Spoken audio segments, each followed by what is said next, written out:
Hi, I'm Perry Atkinson, General Manager here at theDove. Hey, check out our other videos and check out our website at thedove.us. Well, you've heard of Dinesh D'Souza, of course, through his books and the different movies that you've seen, and including the one that's most recently, America, Imagine the World Without Her. Dinesh, before we start talking, I want to mention to people who might not be familiar either with your books or perhaps your movies, he's the author of What's So Great About America, The Roots of Obama's Rage, God Forsaken. Now, there's one that I haven't read. How long ago was that written, God Forsaken? That came out in 2012. It's a book that examines the issue of God and suffering. Okay. Also, as I mentioned, America, Imagine the World Without Her, and 2016, Obama's America, which you said came out in 2012. That really got quite a bit of viewing in that period of years, didn't it?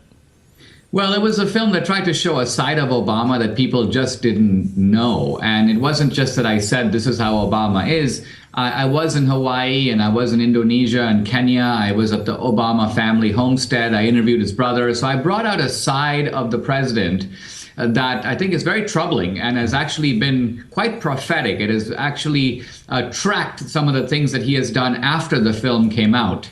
At the end of 2016, we made some sort of prophecies about Obama. This is what he's likely to do. And sure enough, he's gone ahead and done it.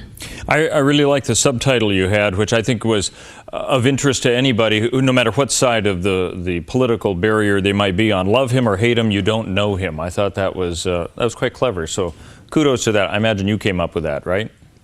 Well, I appreciate that. In some ways, I'm tempted to issue a sequel now saying love him or hate him. Now we know him because he's been in for 6 years. We've got a pretty good idea of what his priorities are, and both in foreign policy and in domestic policy. So I think Obama has now finally become a known quantity, and many of the people who voted for him, even twice, are beginning to run from him now.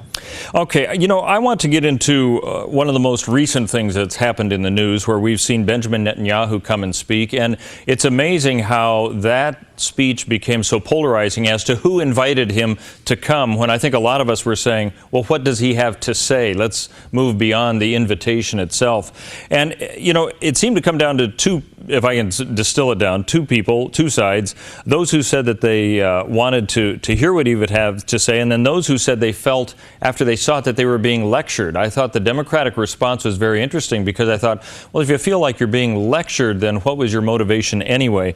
What is your reaction when you saw what the Prime Minister was saying to us first, and then your reaction to seeing what the Democrats had to say about his speech? It seemed to be quite polarized. What did you think of his speech first?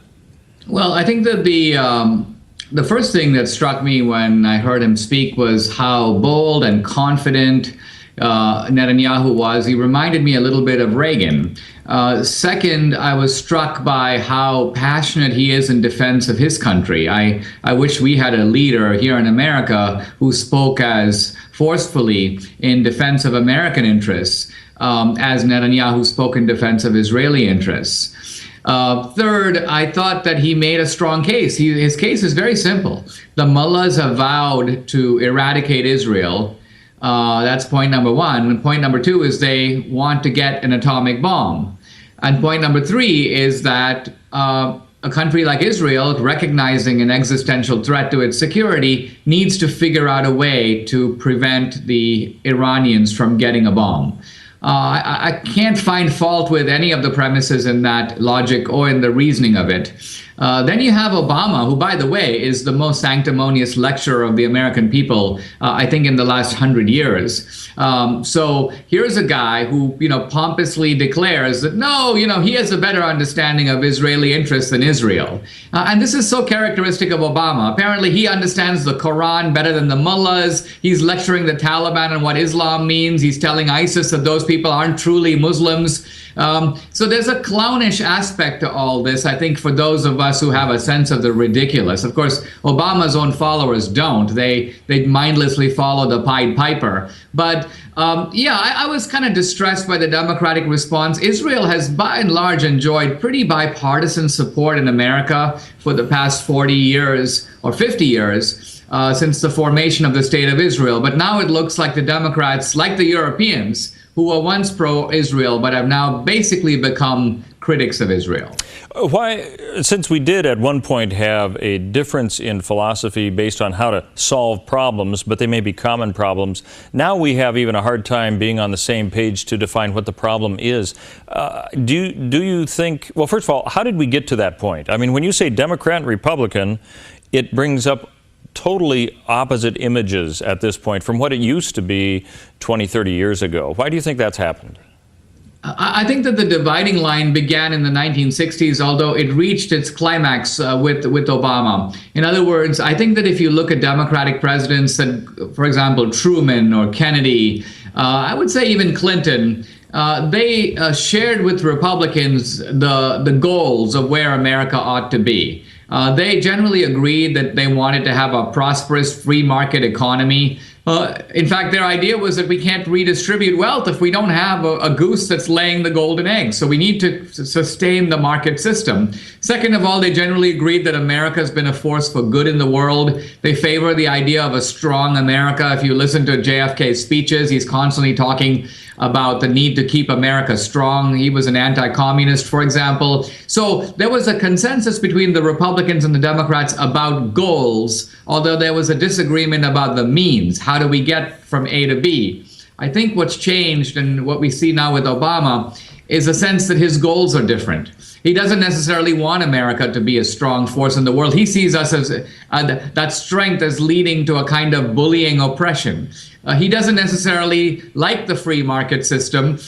You get the sense that he has 20 ideas about how to redistribute the pie, but absolutely none about how to make a pie or how to make a pie grow. So this is something a little bit different. And this is one of the reasons it's much more difficult to find common ground when one guy wants to go to Chicago and the other guy wants to go to Maine. Do you think that it's that the Democratic Party, who seems to be following lockstep pretty much with the president, has changed because of him, or has the Democratic Party created him? Well, I think it's a little bit of both. The Democratic Party has attached itself at the hip to Obama. So if he goes down, they go down. And we've seen, for example, that his unpopularity led to wrecking losses in the midterm election, both in the House and in the Senate. So he's been dragging the Democratic Party down, certainly in the last couple of years. That's true. But I think what's really happened is that there is a left-wing progressive movement within the Democratic Party. Those are Obama's guys. And they have been gaining force or strength in the Democratic Party. So that a figure like Elizabeth Warren, who 20 years ago would be marginal in the Democratic Party, is now central. And there's actually talk about her possibly challenging Hillary Clinton. So you'd have the left and the far left vying for supremacy within the Democratic Party. And that's Obama's movement within the Democratic camp. You know, I think that talking about how the Democrats are functioning and the Republicans is important. I think the Netanyahu visit certainly pointed out the different views as to who was even going to sit and watch that speech. Let me give you a stereotype and tell me what you think of this. It would appear, if we were looking at the Democratic Party as going more liberal for whatever reason, the Republicans don't seem to have their act together, and there's a void of leadership there. Would you agree to that? There are a lot of people who want to be leaders, but we don't see that Churchill, Reagan individual coming forward. Would you say the Republican Party is somewhat adrift right now? Yeah, yes, I would. And I do think, looking back, when I came of age, I was in college in the early 80s. I was a young Reaganite in the 80s. And I thought of Reagan as embodying, if you will, the conservative and the Republican mindset. But now as I look back, I'm beginning to think that Reagan was a little bit of an anomaly, a stranger, and that the typical Republican is a Gerald Ford, a Nelson Rockefeller, a Bob Dole. And these guys are basically, you know, they're go along, get along guys. They're driven by timidity. They do have convictions, but they don't have the courage of their convictions. And they just don't know how to operate in the political arena, and that they surrender the whole cultural arena. The left has been making massive headway in education, in media, in entertainment. The Republicans seem to have no answer to that. And so this, I think the Republican Party is in considerable disarray. It's unbelievable failure to produce serious candidates, not just once, not just twice, but 3, 4, 5 times in a row is a sign of a party that's truly lost its way. Do you think that those who call themselves Republican actually are looking for that bold leader you're talking about, or are they really looking for somebody who will get along with the other party? No, I think that the rank and file Republicans are looking for that bold leader, but I think part of the problem is that the bold leader doesn't just materialize like a messiah out of nowhere. Even Reagan, when he came along, most of the ideas that Reagan represented, the ideas that today we call Reaganism, those ideas were before Reagan. They preceded Reagan. Jack Kemp was talking about supply-side economics, and Gene Kirkpatrick about what came to be called the Reagan Doctrine, and there was a general named Daniel Graham promoting missile defenses. My point is, this idea that someone will come riding in out of nowhere, have all the perfect ideas, that's not going to happen. It is incumbent upon Republicans and conservatives to generate the ideas and institutions, and the best you can hope for is a good leader who will come along and articulate those ideas into the general political bloodstream. Okay, when you saw the speech, for example, this speech seemed to be a little bit for, well, it seemed to be mostly for America, but also there was some talk about how Netanyahu's speech was one that was just before an election and all the rest, and I'm not sure that most Americans really paid a whole lot of attention to that. But do you think this was a speech that benefited more Israel or the United States that he gave us? Well, I think part of what Netanyahu was trying to argue is that Israel is America's stalwart and reliable ally in the Middle East, and that it is not good either for Israel or America that the Iranians have a nuclear bomb. Now, it's obviously more lethal for Israel because they could be on the receiving end of such a bomb. But certainly, if that were to happen, America's situation in the Middle East would be extremely perilous. We don't have a whole lot of allies in that region. Thanks to Obama, we've lost a couple that we did have. I mean, we lost Iran under Jimmy Carter when he supported the ouster of the Shah and got Khomeini. Under Obama, Mubarak, our ally, was pushed out of Egypt, and the Muslim Brotherhood came in. Obama's now been doing what he can to antagonize the Egyptian military. Libya, I wouldn't say that Gaddafi was our ally, but he was doing business with America. Obama got him killed, and now there's chaos in Libya, and ISIS and the other radical groups are all operating freely in that country. So we've been doing what we can to undermine America's strength in the region. We need Israel. Okay. I just want to let our viewers and listeners know we're talking to Dinesh D'Souza, author of numerous books and movies as well. The latest film, America, Imagine the World Without Her. We're going to continue our discussion with him. We're going to be talking about some of the topics in the news today. Hillary's emails, is it a big deal or not? And should we be making a lot about that? We'll be talking to him coming up in just about 2 minutes here on Focus Today.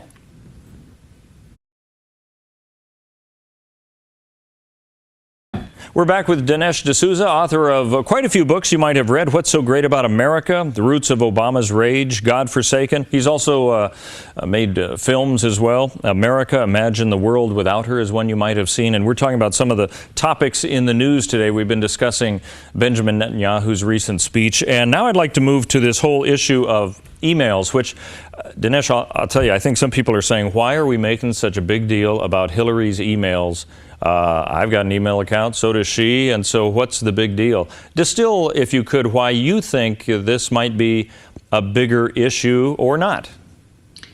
Well, I think we can understand these things a little bit better if we use a little basis of comparison. So here you've got General Petraeus, a highly decorated military general, commander of our forces in the Middle East, very successful soldier. And he has been prosecuted and, in a sense, pressured into pleading guilty for what? For essentially exposing himself to the release of confidential information. There's no proof that he did release it, but he made himself vulnerable to it. Why? Because he apparently took classified documents out of his office. He made them available to a woman he was having a relationship with, and the idea was that he compromised national security for doing that. And the government has been going after this highly decorated soldier with all their power in order to cow him into submission. It's an issue of Petraeus' judgment, and it's an issue of exposing America to risk. Now, here you have, with Hillary Clinton, a highly experienced political veteran. This is not some neophyte or this is somebody who's been in politics a long time, whose husband was the president of the United States, who actually knows better. And she has now, for 4 years, been conducting official government business consistently and regularly through a private email system that is not available to the general government. And in fact, when her records were demanded to be produced, were not produced, because this was part of her apparently private archive of emails. Now, this, to me, is a much greater violation than anything that Petraeus did. It exposes our national secrets. This is a high official who's dealing not just with one country, but multiple countries. And so this is a situation which I think is, if the Petraeus matter is serious, this is much more serious. And I don't know why Republicans take this kind of jaded attitude of that, if Sarah Palin did it, she'd be in prison, but it's Hillary, so it's because she's going to get away with it. The truth of the matter is that the Republicans control both houses of Congress. When I remember back to the 1980s, the Democrats who control Congress then were able to use that power to absolutely torment the Reagan administration. And even though Reagan was overwhelmingly popular, much more popular than Obama is today, the Democrats almost impeached him over the Iran-Contra business. So I would like to see the Republican Congress, not just on this matter of emails, but the general trend of lawlessness that we see throughout this Obama administration. I'd like to see a special prosecutor. I'd like to see investigations, a much more careful scrutiny of what the Obama administration has been doing. That's why the Republicans were voted into office, to do that, and they're not doing it. I think some people may be jaded. We're looking at Benghazi saying, wow, all these years and nothing has happened there either, so probably nothing will happen with Hillary. Is this a different situation, or do you think this could be stuck in that quagmire of politics where not much is done? Well, first of all, I think that there are no dead horses in American politics. And if you think back, for example, to the Watergate scandal, that scandal happened in the 1972 election campaign, and Nixon resigned in 1974, if I remember correctly. So it was 2 years after the fact, and nevertheless, it was prosecuted with tremendous vigor by the Washington Post, of course, but by the media, which hated Nixon. Part of the problem here is that the megaphones that the left has are much bigger than the megaphones on the right.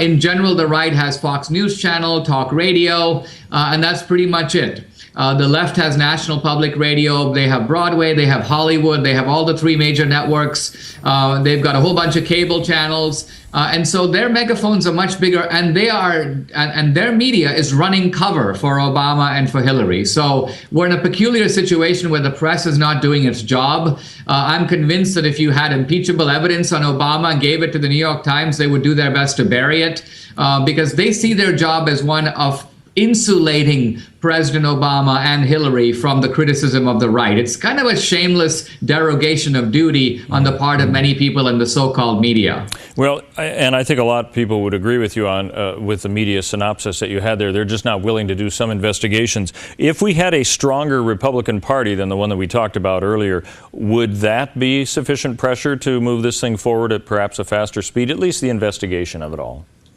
Absolutely. I'm not of the view that strong in this context means shrill, or the desire to say crazy things, or the desire to make mountains out of molehills. I'm talking about a mainstream approach that holds the liberals and the Democrats to exactly the same standard that they hold the Republicans. There's no reason that we should not demand and get that. And the reason is that in the political sphere, there's a complete balance of power. For a while there, the Republicans only had half a branch of government, namely the Congress. But now the Republicans have the House and the Senate. they're just as strong as the Democrats were in the 1980s. We have the Congress, they have the presidency, and the Supreme Court is teetering right in the middle. That's an even balance of power. But you wouldn't know that if you look at the political landscape. It looks like the Democrats are completely in charge, and our guys are just trying to get themselves heard. I think that shows an incredible invertebrate approach on the part of the Republicans in the Congress. They need to get a little bit more backbone, and they need to act creatively and effectively. Let me bring in the third element of the power structure in the United States, and that's the judiciary. I think a lot of people have been seeing what we had accused in the past of seeing an activist Supreme Court or an activist appellate court. It seems like that we're almost assuming they will make laws now because of how they've interpreted, sometimes some would say, a convoluted interpretation of current laws. What are your concerns about what some have said is a growing activist court system we have in the United States, where they're not interpreting law anymore, but they're essentially writing it? Well, I think that to the degree that occurs, it's a troubling trend, whether it happens on the left or on the right, because it really moves us away from the fundamental political system that our founders created. The founders created a separation of powers and checks and balances, a very delicately organized system that puts the legislative authority in the Congress. The president's job is to carry out those laws, and the Supreme Court's job is the umpire. The Supreme Court's job is to match the laws up against the Constitution and make sure that the laws are congruent with the principles in the Constitution. So if the Supreme Court gets away from that and becomes a quasi-legislature, then they are duplicitously using the Constitution as a pretext in which to invalidate laws and, in a sense, create their own laws. I mean, this is just you may as well say that the founding architecture has now been fatally tampered with if that becomes a routine. And that leads into the next question I had. As you look back to what our founding fathers had wanted as far as the structure of the United States and what we have now, how far are we from that goal that they had when they were writing the documents that we supposedly use as a basis for our life in the United States?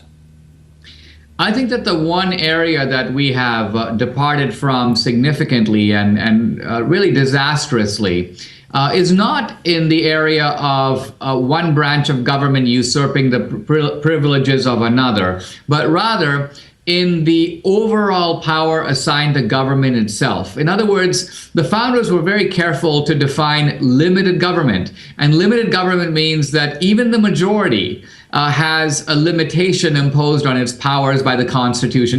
There are things that even 99% of the people, if they wanted to do it, cannot do because the Constitution forbids it. So, for example, if 99% of people decide, listen, Dinesh D'Souza has a very nice house, we're going to go to his house and take his house and take his car and prevent him from starting a business, that power is not given to the majority under our Constitution. They don't have the authority to do that.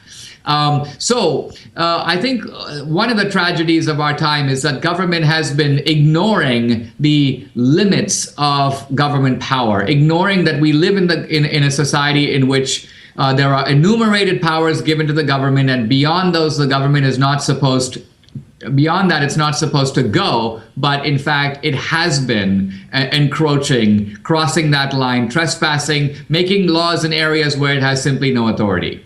Now, a defeatist would say, well, we've passed that line, we're well beyond it, we'll never get back. Do you have hope that somehow that concept of what the Constitution really is about and the laws that we have will return at some point? Does everything swing back to another era which might be more in line with our founding fathers, do you think?